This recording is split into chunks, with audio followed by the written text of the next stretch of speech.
யோவான் 17ஆம் அதிகாரம். John chapter 17.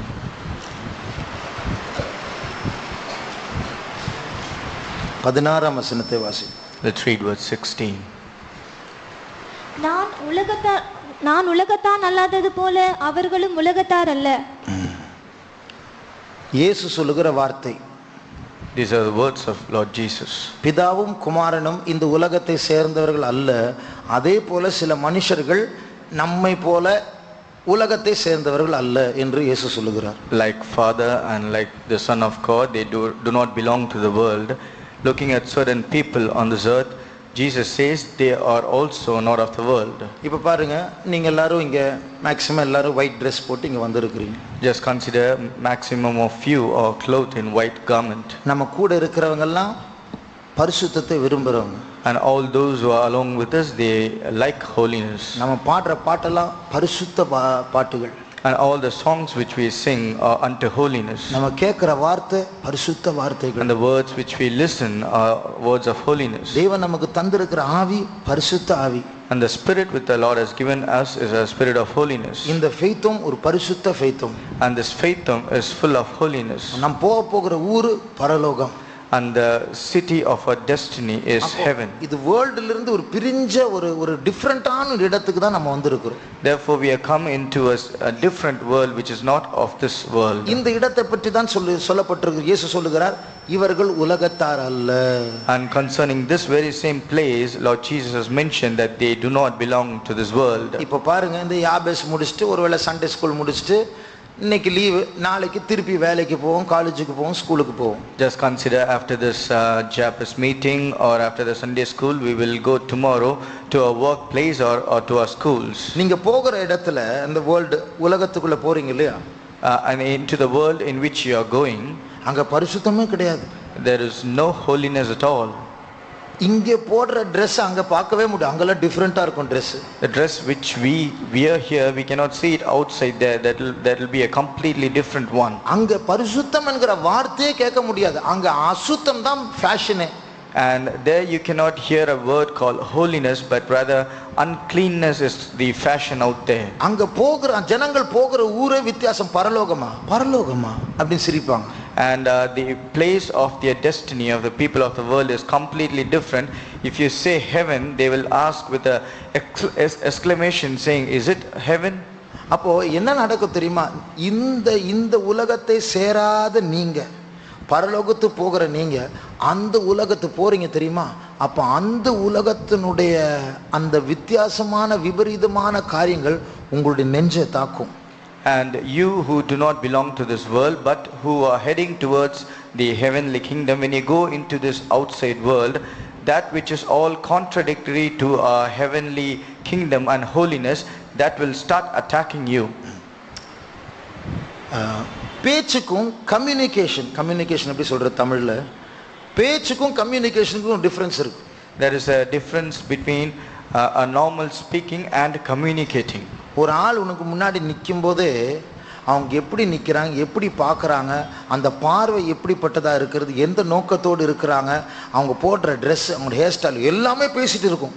And if a person is standing before you, even if they don't open their mouth, but you look at them, the way they dress, the way they look, the way they stand, all their bodily posture, that itself will speak to you. அப்போ அதனால தான் நம்ம அந்த உலகத்துக்கு போகும்போது ரொம்ப கேர்ஃபுல்லா இருக்கும். And it is therefore you should be very much careful when you go into this outside world. ஏன் தெரியுமா? அந்த உலகத்துக்கு நீங்க போக அந்த ஸ்கூல், அந்த காலேஜ் உங்களை அந்த பரலோக பாதையிலிருந்து பிடுங்கி மைண்டை கெடுத்து அதை மறைத்து இந்த பூமிக்குரியவர்களை அவர்களில் ஒருவராக மாற்றக்கூடிய வல்லம் இருக்கு அந்த உலகத்துக்கு. Because when you go into your schools and colleges, the world outside has attractive power that will hide the path to the heavenly kingdom. Rather it will enlighten its own path and it will draw into evil. அப்போ நாம் அந்த நீங்க ஸ்கூலுக்கு போகும்போதே, காலேஜுக்கு போகும்போதே, வேலைக்கு போகும்போதே கர்த்தருடைய சர்வாயுத வர்க்கத்தை தரித்து கொண்டு தான் போகணும். Therefore when you go into the school or college or even to the workplace, you need to go putting on the whole armor of God. பைபிள்ல ஒரு வசனம் இருக்கு, நம்முடைய மனசுல பெல்ட் இருக்கான். எங்க இருக்கு வசனம்? எங்க தெரியுமா? மனசுல பெல்ட் இருக்கு. In the scripture it is mentioned that there is a girth for our mind. எங்கே இருக்கு? யாராவது வாசிங்க.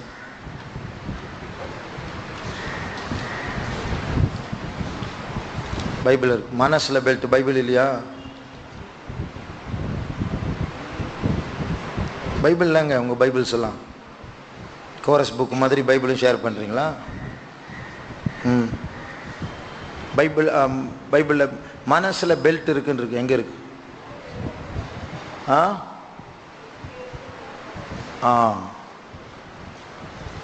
1 பேதுரு 1:13, 1 Peter 1:13. ஆகையால் நீங்கள் உங்கள் மனதின் அறையை கட்டிக்கொண்டு gird up the loins of your mind. அப்போ மனதின் அறை அது வந்து லூஸா இருக்கக்கூடாது, டைட்டா கட்டணும். அது that should not be found loosened, rather it should be tight. இதுதான் நம்முடைய ஆயுதம். And this is a weapon. அப்போ நம்ம வீட்டிலேருந்து ஹாஸ்டல்லேருந்து கிளம்பும் போதே அந்த உலகத்துக்கு போகும்போதே நான் தீட்டு போடக்கூடாது, நான் அந்த உலகத்தை சேர்ந்த ஆள் இல்லை, நான் பரலோகத்துக்கு போக வேண்டிய ஆள் என்று அறிந்து உலகத்திற்கு அந்நியர்களை போல நம்ம புறப்படணும். When we get ready to leave a house to the college or hostel, or we are going towards a workplace or school or somewhere, we need to gird up the loins of our mind and thinking that we are strangers to the world outside. இதுதான் வேறுபாட்டின் ஜீவியம் என்று பைபிள்ல சொல்லப்பட்டிருக்கிறது. This is what is mentioned in the scripture as the life of separation. கண்டிப்பா நமக்கு worldly friends இருக்க கூடாது. Therefore strictly we should not have worldly friends. இல்லாம இருக்க முடியாது. கூட இருக்க கிளாஸ்மேட் கிட்ட பேசி தான் ஆகணும். It is not possible to be without them, because you have to speak to the next people sitting in your classroom. வேலைக்கு போனா பக்கத்துல ஆள்கிட்ட பேசி தான் ஆகணும், பேச மாட்டேன்னு சொல்ல முடியுமா? If you go to work, you cannot avoid speaking to your next colleague who is at work. பேசலாம், ஆனா அதுல ஒரு பவுண்டரி இருக்கு. And you can speak, but there is a boundary in that. நமக்குள் இருக்கிற ரட்சிப்பு அவங்களை தொடலாம், ஆனா அவங்களுக்குள்ள இருக்கிறதான தீட்டு நம்மை தொடக்கூடாது. The salvation in us can touch them, but the defilement in them should not touch us. நம்மை விட்டு நிறைய யங் பாய்ஸ் கேர்ள்ஸ் நம்மை விட்டு போன காரணமே அந்த உலகம் அவங்களை இழுத்துருச்சு. Many young boys and girls, for the reason for them to depart from us is the world outside has attracted them. இன்னைக்கு நம்முடைய வாலிபர்கள் மத்தியில் ஒரு குரூப் எப்படி இருக்காங்க தெரியுமா? அப்பா அம்மாவுடைய வற்புறுத்தனால இங்க பிசிக்கலா இங்க இருப்பாங்க, ஆனா மனசு, ஹார்ட், ஆசை, பிரியம் எல்லாம் வெளியில தான் இருக்கு. Many of our young people who are here because of the compulsion of their parents, but their mind is somewhere else. நானும் அப்படிதான் இருந்த வாலிபனா இருக்கும்போது. Even I was like that when I was a youth. நான் ரொம்ப விரும்புவேன் இந்த dBm சபை over ஸ்ட்ரிக்டாக இருக்கிறாங்க, சின்ன காரியத்துக்கு வேண்டாம் வேண்டான்னு சொல்லிட்டு இருக்கிறாங்க. என்னைக்காவது இந்த ரூல்ஸ் எல்லாம் மாறாதா? ஒரு நாள் ஒரு பாஸ்டர் வந்து ஒரு அறிவிப்பு கொடுத்து, இனிமேல் நாங்கள் இப்படிலாம் ஸ்ட்ரிக்டாக இருக்க மாட்டோம், நீங்கள் எப்படி வேணாலும் இருக்கலாம் அப்படின்னு சொன்னால் எவ்வளோ நல்லா இருக்குமே அப்படின்லாம் நான் கனவு பார்த்துருக்குறேன். I used to dream and earn in my mind saying, why these people in the TPM fellowship are very strict with all the rules, even for very trivial matters. Will not one day a pastor come up with a circular reading it out saying, henceforth you have loosened all the rules, you can be free. இப்போ நான் எப்படி இருக்கிறப்ப நீங்களும் அது மாதிரி என்ன பற்றி நினைச்சிட்டு இருப்பீங்கன்னு நினைக்கிறேன். Now I am in a position where I am thinking you will be thinking like that about me. ஏன்னா நான் பாதிக்கப்பட்ட ஆள், அதனால தான் நான் அப்படி கண்டிப்பா இருக்கிறேன். Because I am affected in one sense, therefore I am very strict. கொஞ்சம் ஆண்டவர் வந்து என் மேல இரக்கம் பாராட்டி நீ பறித்து கொள்ளாம இருந்திருப்பானா அப்படியே போயிருப்பேன் நான். ரொம்ப சந்தோஷமா இருந்திருப்பேன் உலகத்துல.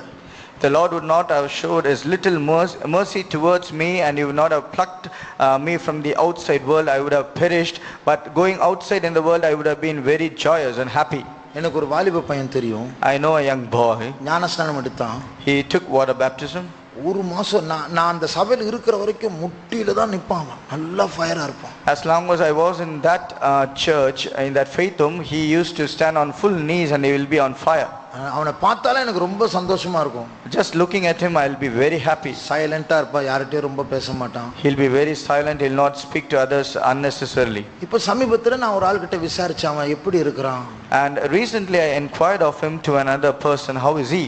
அவன் சர்ச்சுக்கே வந்து 2 வருஷம் ஆகுதுன்னு சொன்னான். It has been 2 long years since he came to the church.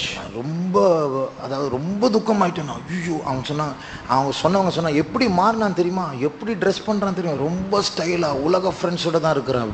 And the person to whom I inquired, they said, do you know how, the way he dresses, all the manner of friends he has, it's totally worldly. என் ஹார்ட்டே வெடிச்சிருச்சு அந்த டைம்ல. I was so much grieved. அப்போ உலகம், இந்த உலகம் எவ்வளோ ஒரு வல்லமை பாருங்க, பயங்கர வல்லமை. See how powerful is the power in this world outside. எனக்கு ஒரு பையன் தெரியும். I know another boy. அவனை நான் ஃபெய்த் ஹோம்ல வச்சிட்டு இருந்தேன். I kept him in the faith home. அவனுடைய லைஃப்ல கொஞ்சம் பிரச்சனைகள், நீ எங்கேயும் போகாத, நீ ஃபெய்த் ஹோம்ல இரு. And because there was a lot of problem in his own personal life, I said, you don't go anywhere, just remain with me in the faith home. சில வாரங்கள் கூட இருந்தான். And for a few weeks he was with me. கொஞ்சம் வாரம் பொறுத்து என்கிட்ட வந்து, brother நான் போறேன், நான் வெளியே போறேன். But after a few weeks he came to me and said, brother, I want to go outside. ஏன் வெளியே போறேன்? I asked why. இல்ல நான் இதுக்கு மேல இங்க இருந்தா உங்களுக்கு தான் பிரச்சனை. If I stay here henceforth it will be a problem for you. என்ன பிரச்சனை சொல்லு? I asked, what is the problem? அவனை தனியா கூப்பிட்டு பேசினேன். I called him separately and inquired from him. இல்ல சில வருஷங்களுக்கு முன்னாடி ஒரு பையன் என்னை வெட்டிட்டான், வெட்டி இருந்த கையை காட்டினான், இங்கெல்லாம் பயங்கர வெட்டு காயம். Few years before, a boy, he took a sickle and he just cut my hand, and he also showed the mark on his hand. நான் போன வாரம் அவனை பார்த்துட்டேன். Last week I saw him. அவனை நான் வெட்டாம விட மாட்டேன். And I will not leave him without taking revenge. எனக்கு ஃபெய்த் ஹோம்ல என்னால இருக்க முடியாது, இருந்தா உங்களுக்கு தான் பிரச்சனை, நான் வெட்டிட்டு எங்கயாவது நான் போய்டுவேன் நான். And it is therefore I cannot remain in the faith home, and if I stay here you will be in problem, because I will cut his hand and I have to go to some other place. ஏய் நீ வெட்டினா எங்க போவேன்? அதெல்லாம் பரவாயில்லை, எனக்கு வெட்டாம இருக்க முடியாது, நான் கொலை பண்ணி தான் ஆவேன். He replied saying, when I asked where will you go if you cut his hand, but he said, I cannot remain without taking revenge on him. I will certainly cut his hand and go wherever I want to. பாருங்க, அவன் faith ஹோம்ல இருந்தான், நல்லா ஸ்தோத்திரம் பண்ணிட்டு இருந்தான். இவன் அந்த பையனை பார்த்தோன்னா அந்த ஸ்தோத்திரமும் போச்சு, பரலோகமும் போச்சு, பரிசுத்தமும் போச்சு, அவனை வெட்டணும் அவ்வளவு. He was in the faith home, he used to praise the Lord very nice. But once he saw the boy whom he wanted to take revenge, everything changed. The praises went off his mouth, heaven went off, and all the spirituality vanished. இப்போ நான் என்ன சொல்ல வரேன்னு சொன்னா, அந்த வெளி உலகத்துடைய பவரை பாருங்க. The matter which I want to bring to your notice is that see the power of the outside world. ஒரு பார்டரை கட்டி எழுப்பி நாம் வந்து வேறு பிரிந்து ஜீவிக்காவிட்டால் கொஞ்சம் அப்படி எட்டி பார்த்தா போதும் முழு உடம்பு இழுத்துரும். If you do not build a separate fortress around you, separate us from this outside world, it will suck you inside. நான் உங்களுக்கு சொன்னேன்னு நினைக்கிறேன், சில மாதங்களுக்கு முன்னாடி ஒரு மொபைல்ல ஒரு வீடியோ காட்டினாங்க. ஒரு ஆள் வந்து ஒரு ஏரோப்ளேனுடைய என்ஜின் அப்படியே கிராஸ் பண்றாரு. அது கிட்ட போன அந்த என்ஜின் அவரை இழுத்துருச்சு. என்ஜினுக்குள்ள போயிட்டு பின்னாடி பிளட் வருது. I think I shared this a few months before.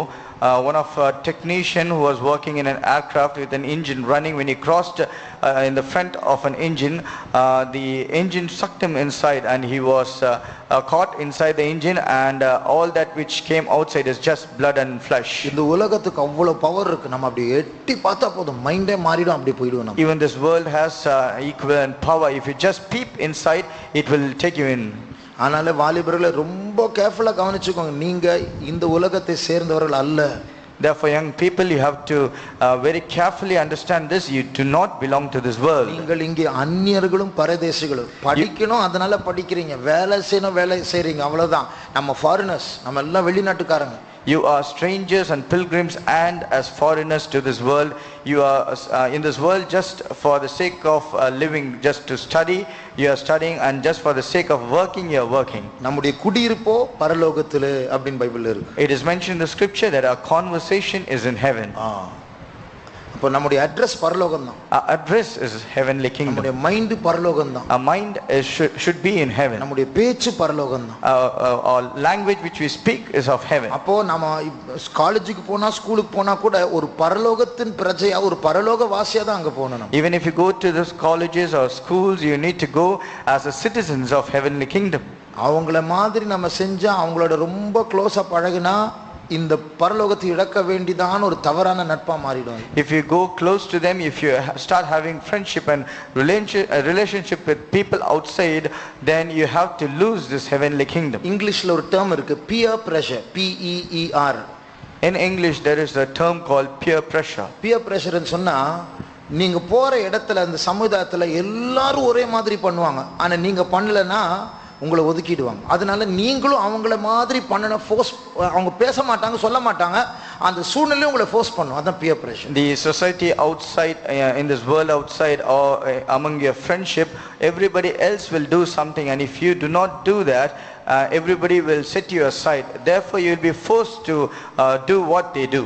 குறிப்பிட்ட நாள் வரும்போது பாய்ஸ் எல்லாம் சொல்லுவாங்க, இன்னைக்கு நாளைக்கு நம்ம கட் அடிச்சுட்டு சினிமா போகலாம் அப்படின்னு. நீங்க போகல அப்படின்னு சொன்னா, நீ தான் வரல நேத்து, கிளம்பு போ, பேச வராது போ அப்படின்னு சொல்லுவாங்க. அது போல peer pressure. For example, like a group of boys planning to cut their school or college and to go to watch a movie, and when you say no, the next day they will say, because you didn't come with us yesterday, don't join a group, just get away from us. அந்த pressure கூட நம்ம இணங்க கூடாது. Full class நம்ம ஒதுக்கட்டும், நம்ம இருக்கிற மாதிரி இருக்கணும், அது ஸ்ட்ராங்கா இருக்கும். அதான் மைண்டில் உள்ள பெல்ட்டை கட்டுறதுன்னு அர்த்தம். Even we should not give in to such peer pressure. Even if the entire class they set you aside, you should not worry about that, but rather you need to gird up the loins of your mind. நான் உங்களுக்கு ஏற்கனவே சொன்னத ஞாபகம் இருக்கான்னு தெரியல, ஒரு வாலிப பிள்ளை ஒரு ஸ்கூல்ல தெரியாம சினிமா கூட்டிட்டு போயிட்டாங்க. A young girl, she was taken to watching a movie without her knowledge. அவளுக்கு தெரியாது தியேட்டர் என்னன்னு கேக்குறாங்க. இதுதான் தியேட்டர் அப்படின்னு. She doesn't know what is this place, and when she asked somebody else, they said this is theater. 3 மணி நேரம் கண்ணை மூடா சினிமாவே பார்க்கல, அழுதுட்டே இருந்தா. For 3 hours she was seated inside the theater, but rather she kept her eyes closed and kept on crying. உங்களை கூட்டிட்டு போயிருந்தா என்ன பண்ணிருப்பீங்க? What will happen if we take you there? இப்படி யாரும் பார்க்காத இருட்டில் கண்ணு தெரியாது இல்லை யாருக்கும், பார்த்தா கூட பரவாயில்ல, அப்படி லைட்டாக அப்படி சைட்ல இருந்து பார்க்கலான்னு யோசிப்போம். அப்போ ஏன்னா நம்முடைய இருதயத்தில் அந்த ஆசை இருக்கு, பிரமாணம் தான் நம்ம விளக்குது. அப்போ இருதயம் வேர்ல்ட்ல இருக்கு, அதுதான் ஆபத்து. Because we have a desire in our heart, but rather it is the law, the commandment which is stopping us from doing that. But since there is a slight desire inside, we will still try to peep into the world outside. நான் வாலிபனா இருக்கும்போது ஒரு நாள் ஒரு பஸ்ல போனேன், அது video coach. When I was a young boy, I happened to travel in a bus which was a video coach. Cinema பார்க்க கூடாது, should not watch movies. நேர்ல பார்த்தா யாராவது பக்கத்துல விசுவாசிங்க இருந்தாங்க, அப்புறம் ரிப்போர்ட் போய்டும். If somebody is looking at me that I'm watching the movie, then a report will go.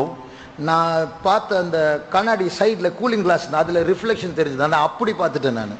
Therefore the window, it had a cooling glass, and on the reflection on the mirror I could watch the movie. அப்போ இது போல சில திருட்டு வேலைகளை நம்ம பண்ணலாம். என்ன ஆகும் தெரியுமா? நமக்கு தான் அது பாதிப்பு. Likewise we might do some deceitful things, but in turn it will affect us.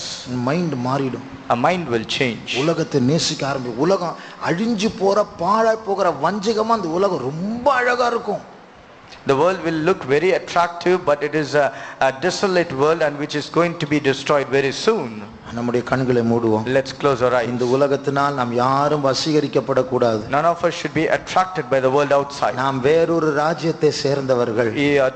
We totally belong to another world. Kingdom of God அப்படினு சொல்லி ஒரு புதிய ஒரு country இருக்கு, அந்த countryயை சேர்ந்தவர்கள் தான் நாம். We belong to a country or a nation termed as the kingdom of God. நாம் இந்தியாவுக்கு சொந்தமானவர்கள் அல்ல. We do not belong to India. நாம் இயேசுவுக்கு சொந்தமானவர்கள். We belong to Lord Jesus. ஆகையால் நாம் எல்லாரும் இன்றைக்கு நம்முடைய பிரதிஷ்டையை புதுப்பிப்போமாக. Therefore today we are going to all renew our consecration. இந்த உலகத்திற்கு நாம் அந்நியர்கள், பரதேசிகர்கள், பரலோகத்திற்கு சொந்தமானவர்கள். We are strangers and pilgrims to the world here, but we are the citizens of heavenly kingdom. பரலோகம் தான் என்னுடைய ஊர், இயேசு தான் என்னுடைய ஆண்டவர் என்று சொல்லுகிற வாலிபர்கள் கரங்களை உயர்த்துங்கள். All young people who say heavenly kingdom is my address or my city, and Jesus is my father, please put up your hands. நான் பரலோகத்தின் குடிமகனாய் இருக்கிறேன், இந்த உலகத்திற்கு நான் அந்நியனாய் இருக்கிறேன். I am a citizen to the heavenly kingdom and I am a stranger to the world. இப்பொழுது கரங்களை உயர்த்த கர்த்தர் கிருபையை தந்திருக்கிறார். God has given us the grace to put up our hands. நாளைக்கு நாம் உலகத்திற்கு போகும்போது அதற்கு சாட்சியா இருக்க கர்த்தர் கிருபையை தர வேண்டும். God should also give us grace that we stand a witness when we go to the outside world. நாம் இயேசுவை சுமக்கிறவர்கள்.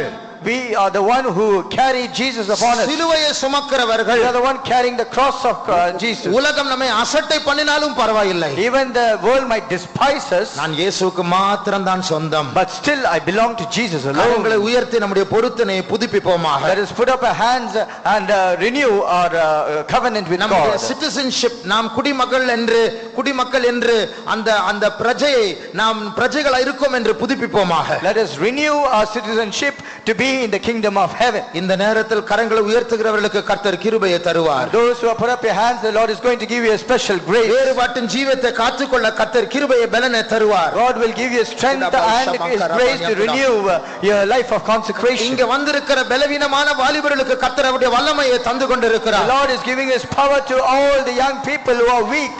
இயேசு உங்களை நேசிக்கிறார். Jesus loves you. இயேசு உங்களை இப்படியே நேசிக்கிறார். Jesus loves you as you are. ஆனால் உங்களை மாற்றாமல் அவர் விட மாட்டார். But He will not leave without transforming you. நீங்களும் அவரை விடக்கூடாது. Even you should not forsake அவரை Him. பற்றிக்கொண்டே இருங்கள். Cleave onto Him. கொஞ்ச நேரம் ஸ்தோத்திரம் பண்ணிக்கொண்டே இருப்போம். ஒரு அபிஷேகம் இறங்க போகிறது. For some time let us keep praising the Lord because an anointing is going to descend. மற்ற உங்களுடைய worldly friends, உலக தன்மை உள்ளதான நண்பர்கள் உங்களை கண்டு உங்களிடத்தில் வரப்போகிறார்கள். Other worldly friends looking at you and your holiness, they are going to come back to you. இயேசுவால் தெரிந்து கொள்ளப்பட்டவர்கள் கரங்களை உயர்த்தி கொஞ்ச நேரம் ஸ்தோத்திரம் பண்ணுவோம். All those who have been chosen of Lord Jesus, please put up your hands and keep praising the Lord. உலகம் வேண்டாம், எனக்கு இயேசு போதும் என்று சொல்லி ஸ்தோத்திரம் பண்ணுங்கள். Keep saying, I do not need this world, Jesus alone is sufficient for me, and keep praising the Lord. ஸ்தோத்திரம் இயேசுவே, ஸ்தோத்திரம் இயேசுவே, ஸ்தோத்திரம் இயேசுவே. ஓ ரமௌஷபங்கரமௌஷபங்கரமானியம்துதா.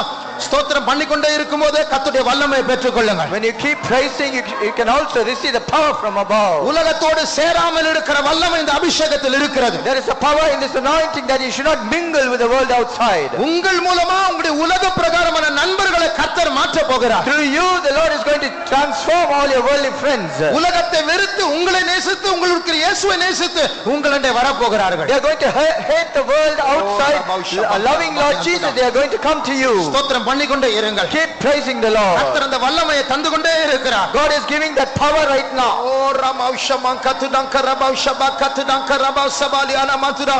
ஸ்தோத்திரம் இயேசுவே. நீரமங்கத்திடங்கஷபங்கரமானியதுடா. ஓ ரமௌஷபங்கரமானியனமங்கத்துடா. Thank you Lord, we thank you Jesus. ஸ்தோத்திரம் இயேசுவே.